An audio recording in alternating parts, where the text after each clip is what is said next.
یہاں ایک ہی چیز ہے, مذہب بڑا خاندانی ہے. تبلیغی جماعت ہے بھائی, پوری دنیا تبلیغی جماعت کی محتاج بن چکی ہے. میں آسٹریلیا گیا, وہاں گورے تبلیغ میں لگے ہوئے ہیں, اتنی بڑی بڑی داڑیاں رکھے. جاپان گیا, جاپنیز تبلیغ میں لگے ہوئے ہیں, اتنی بڑی بڑی داڑیاں رکھے. سمجھ رہے ہو؟ مولانا صاحب کی جاپان کی کارگزاری اور آسٹریلیا برازیل وغیرہ کی کارگزاری اور تبلیغی جماعت کی خدمات کو سراہا. بہت خوبصورت بیان ہے. تمام دوستوں سے درخواست ہے آخر تک ساتھ رہے. اللہ جزائے خیر دے. آج صبح شام لوگ مولویوں کو گالیاں دیتے ہیں. مولوی ہوتے ہیں 2 نمبر بھی مولوی, لیکن اگر تم لوگ مولوی لیس ہو گئے نا, تمام تر سائنسی ترقیوں کے باوجود تم ٹرینوں کے نیچے آ کے خودکشیاں کرو گے, کھمبوں کو پکڑ پکڑ کے مرو گے تم, اور تم بیڑا غرق ہو جائے گا تمہارا. نہ تمہاری بیٹیوں کو کوئی پوچھے گا, نہ بہنوں کو, نہ نسل ہی بڑھ جائے گی ساری کی ساری, برباد ہو جاؤ گے. شکر کرو ایک ہی ڈھنگ کی چیز ہے تمہاری سوسائٹی میں, جس کو کیا کہا جاتا ہے, مولوی. اور پاکستان کے اور انڈیا پاکستان کے مولویوں کو دنیا میں سب سے برا سمجھا جاتا ہے. دنیا میں ٹریولنگ کرو گے نا تو پتہ چلے گا دنیا میں جتنا خاندانی کام انڈیا پاکستان بنگلہ دیش کے مولویوں کر رہے ہیں نا, دوسرے بھی کر رہے ہیں, اتنا خاندانی نہیں کر رہے. یہاں ایک ہی چیز ہے, مذہب بڑا خاندانی ہے. بڑی محنت ہے. تبلیغی جماعت ہے بھائی, پوری دنیا تبلیغی جماعت کی محتاج بن چکی ہے. آپ صبح شام تبلیغ والوں کو گالیاں دو, گورا بھی دے گا, وہاں کے لوگ بھی گالیاں دے رہے ہوتے ہیں, جو اسکالر ہے نا, جو کہتے ہیں یہ دیوبندیوں کی جماعت اور اوٹ پٹانگ قسم کی باتیں کر رہے ہوتے ہیں. بچہ جب بگڑتا ہے نا ان کا, وہ کہتے ہیں سہروزے کے لیے اس کو, یہ علماء دیوبند نے کس لوگوں کو ایک چینل دیا ہے اپنے بچوں کی تربیت کے لیے. وہ اللہ رسول, کل میں رائے بنڈ میں وہ اجتماع میں گیا ہوں نا, حضرت مولانا عباد اللہ صاحب کا بیان تھا 2-2.5 گھنٹے کا. کیسی دنیا کی نفی, کیسی اللہ کی محبت. بھائی یہ چیز آپ کو مارکیٹ میں نہیں ملے گی. میں نہیں کہہ رہا دوسرے اسکالر کام نہیں کر رہے ہیں, بہت مضبوط بنیادوں پہ کام اللہ ان سے لے رہا ہے. یہی وجہ ہے کہ آسٹریلیا میں کوئی مفتی بنے گا نا, پتہ ہے کہاں جائے گا؟ لا الہ الا اللہ. وہ کسی دیوبند کے علماء کے کسی مدرسے میں جا رہا ہوگا, چاہے وہ یو کے میں ہو, چاہے وہ ساؤتھ افریقہ میں مدرسہ ہو. یو کے میں بے تحاشا مدارس ہیں, لندن میں, فرانس میں. میں نے مفتی دیکھے, کہاں سے پڑھے, کہہ رہے ہیں ہم یو کے گئے تھے مفتی بننے کے لیے. میں نے کہا یو کے میں آکسفورڈ یونیورسٹی میں مفتی بھی بنا رہے ہیں. انہوں نے کہا نہیں, وہاں پر مدرسہ ہے. کس کا مدرسہ ہے؟ تانے بانے علماء دیوبند سے جا کے مل رہے ہوں گے اس کے. دے دنادن مدارس ہیں. ابھی آسٹریلیا میں ہمارے دوست اپنے بچے کو بھیجا, انہوں نے ساؤتھ افریقہ. وہ مدرسے کے تانے بانے کہاں جا کے ملتے ہیں؟ دیوبند سے جا کے ملتے ہیں. تو جہاں بھی دنیا میں جاؤ گے دینی مدارس کے سرے کہاں جا کے ملیں گے؟ ارے اتنا کام اللہ نے مولانا قاسم نانوتوی, جنہوں نے انار کا ایک جو ہے نا درخت کے نیچے ایک طالب علم پہ محنت کی تھی, اتنی دنیا میں اس کی شاخیں پھیل جائیں گی, کوئی تصور کر سکتا تھا؟ اس کو کہتے ہیں برکت. جہاں اخلاص ہوتا ہے وہاں برکت ہوتی ہے. حضرت مولانا الیاس رحمۃ اللہ علیہ, وہ بھی تو دیوبند سے فارغ تھے. کیا شروع کیا تھا انہوں نے؟ 4 آدمیوں کو لے کے تبلیغ کا کام شروع کیا. کوئی چندہ نہیں, کوئی وسائل نہیں, کوئی میڈیا پہ پبلسٹی نہیں. کوئی تصور کر سکتا تھا حج کے بعد دنیا کا سب سے بڑا اجتماع یہ ہوگا جہاں جاپان سے بھی لوگ آئیں گے, جہاں فرانس سے بھی لوگ. میں آسٹریلیا گیا, وہاں گورے تبلیغ میں لگے ہوئے ہیں, اتنی بڑی بڑی داڑیاں رکھے, انگریز. جاپان گیا, جاپنیز تبلیغ میں لگے ہوئے ہیں, اتنی بڑی بڑی داڑیاں رکھے. سمجھ رہے ہو؟ اور ایک واقعہ سن کے تو مجھے بڑی ہنسی آئی. ہمارے ایک دوست وہاں مفتی ہیں آسٹریلیا میں, بڑے مفتی ہیں ماشاءاللہ.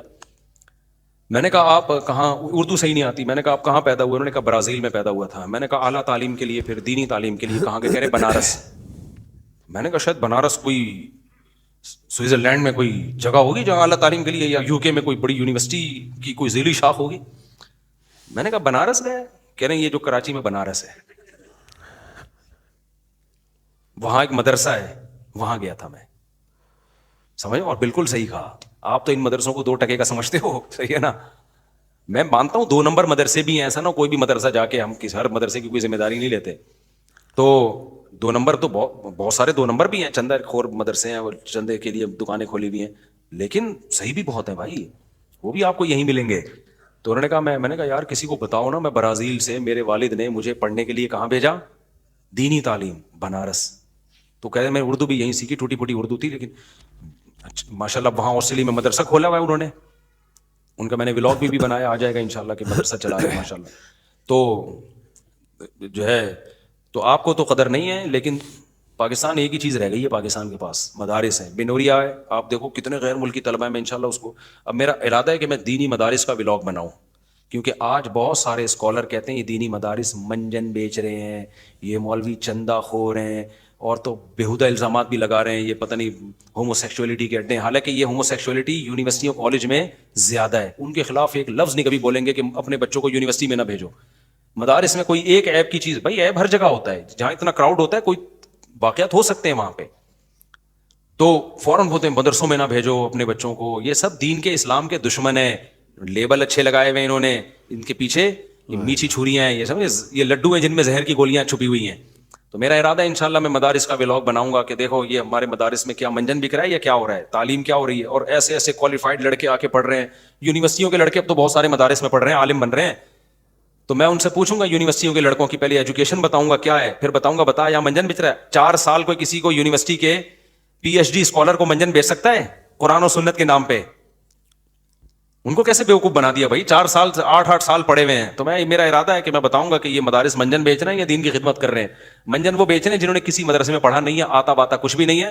تو اپنے جیسے بیوقوفوں کو وہ پہ بھرم بازیاں کر کے یہ ثابت کر دیتے کہ ہم بہت پڑھے لکھے ہیں. کسی پڑھے لکھے کے سامنے وہ بیٹھ نہیں سکتے.